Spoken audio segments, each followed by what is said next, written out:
Good morning everyone and welcome to my channel English Literature.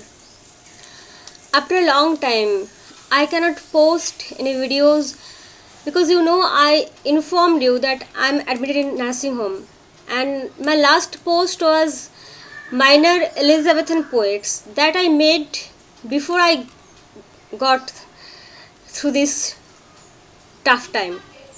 So it was a long gap, I know, and I am sorry for that. And even if I am not totally recovered and I am not in that condition, so I want to tell you that I want to go through slow pace. I can't make long notes that I usually used to do. Whenever I just discuss a topic, before that I used to read a lot of books on that. Whatever it is, I used to read a lot of books and then take notes, take information, verify them again and again. But now I am feeling, due to high antibiotics and the medicines, I cannot read. Even if I try to read, I feel my head is hurting, my eyes are getting dizzy, and I cannot remember what I am reading. So I feel I have to do this, because if I cannot continue with my study, I feel depressed. So I am here, but I'll make the videos short and consider me. I'll give you the notes later, but I'll just now talk and discuss, and the notes that I usually used to give along with my talking that I can't provide now because I am not totally recovered and I'm too weak and feeble. You can understand, I get exhausted very easily. Anyway, come to the topic. I plan to start American literature side by side English literature.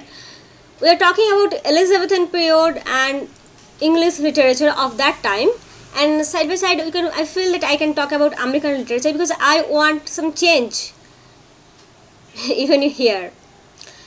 And if we want to study American literature, the first thing we have to study is the history, American history, because literature evolved from history, and if we can continue in that way, that is chronologically, timeline based, remember the dates and events, then it will be more easy for us to understand the things.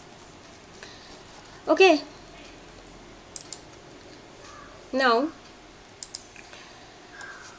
here is the map of America. You can see in the one side South America and it is North America.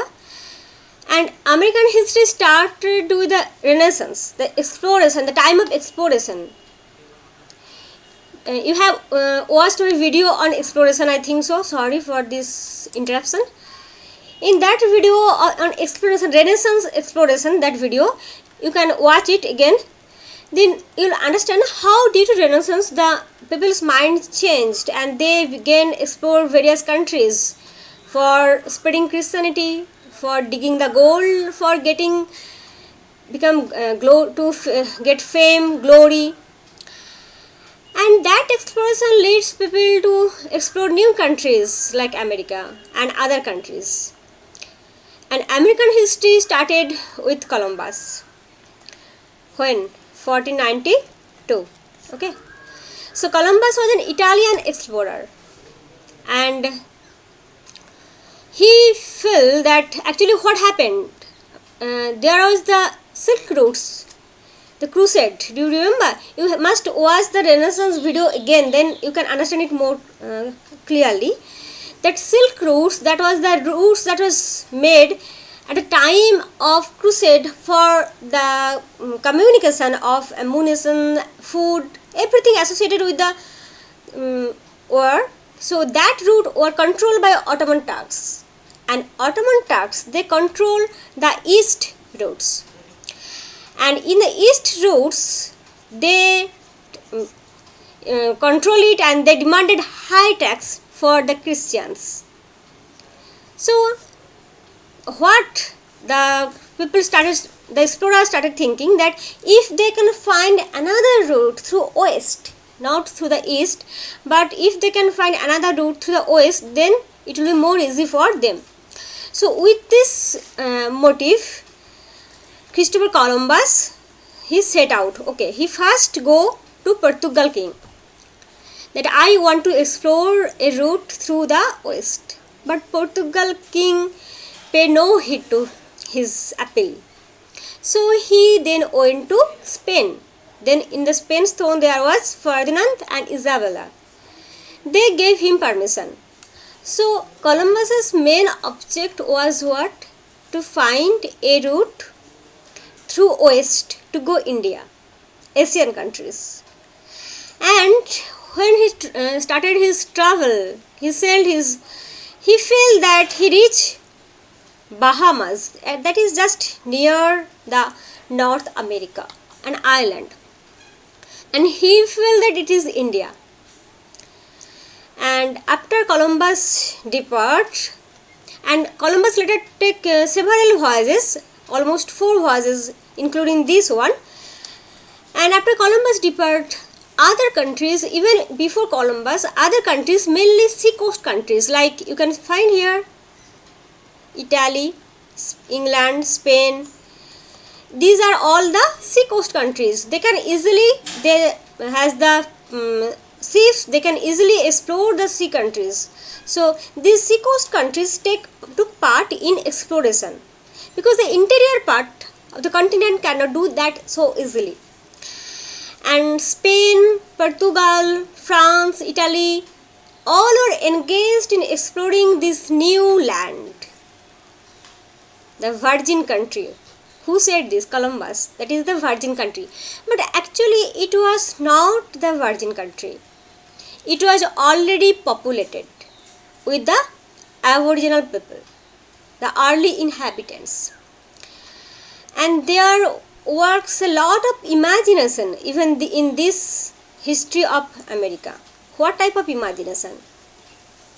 That America, a beautiful country, the utopia, everything is so beautiful, expanded, stretched, vast land, beautiful panorama, and that imagination, there is so much gold, costly things and treasure trove, and that imagination provoked the people to go, to search and then to colonize the land.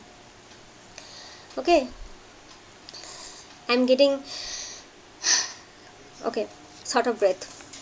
Now after Columbus, we will talk about 1492 Columbus, and then 1497 John Cabot.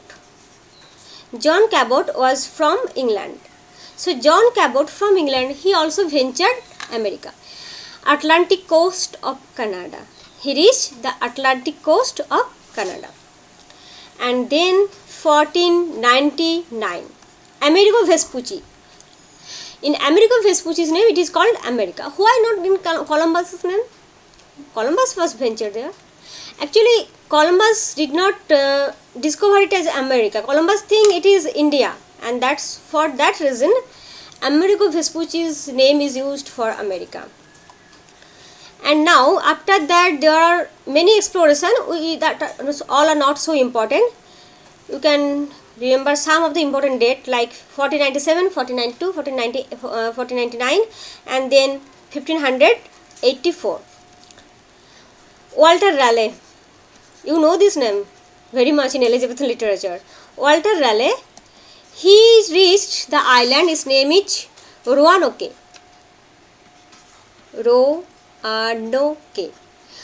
and he named it Virginia. So Walter Raleigh reached Roanoke and he named it Virginia. Why Virginia?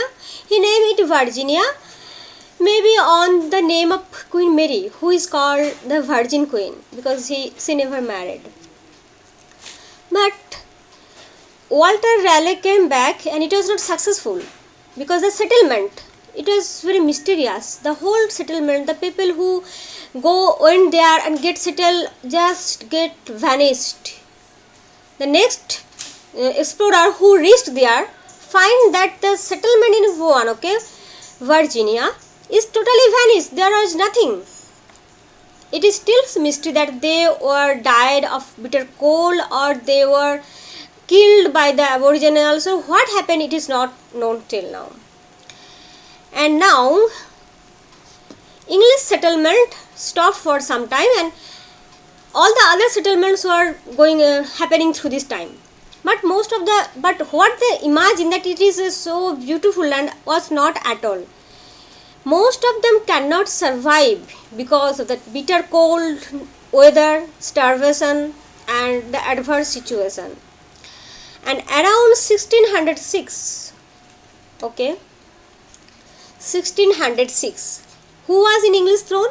James the First. James the First gave a charter to the Virginia Company that you can go and make settlement in America. So what happened then?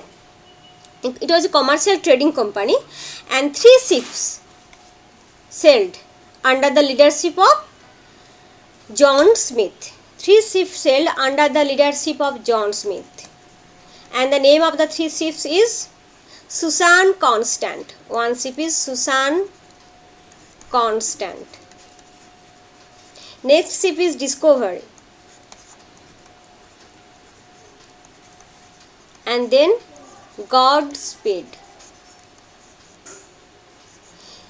Susan Constant, Discovery, and Godspeed. These 3 ships under the leadership of John Smith arrived in 1607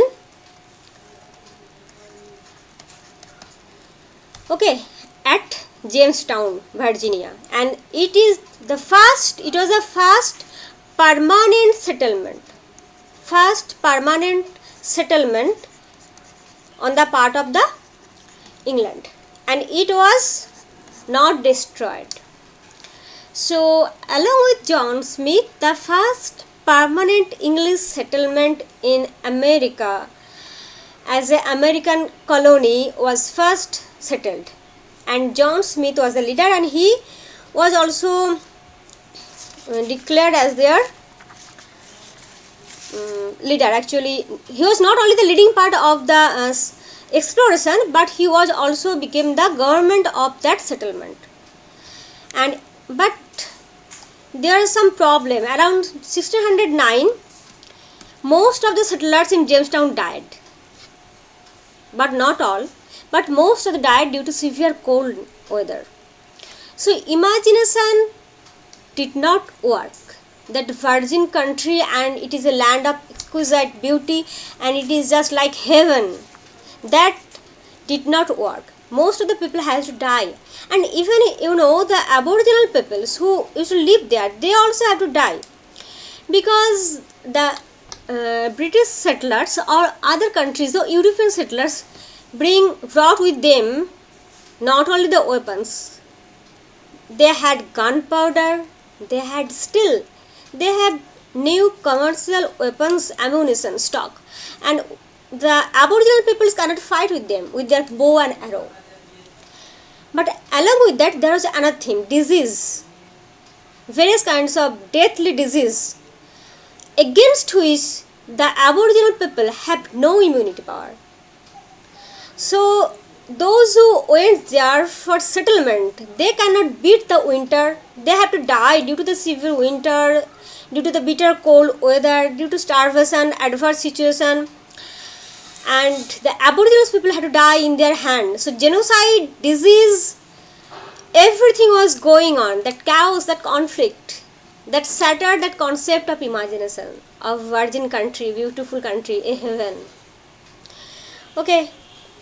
So in this video, we just talked from arrival of Columbus to 1607, permanent settlement, and 1609, most of the people died.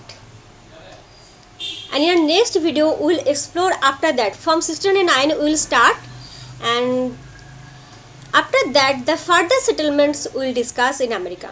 And when everyone will be settled, then we can start the literature. Thank you.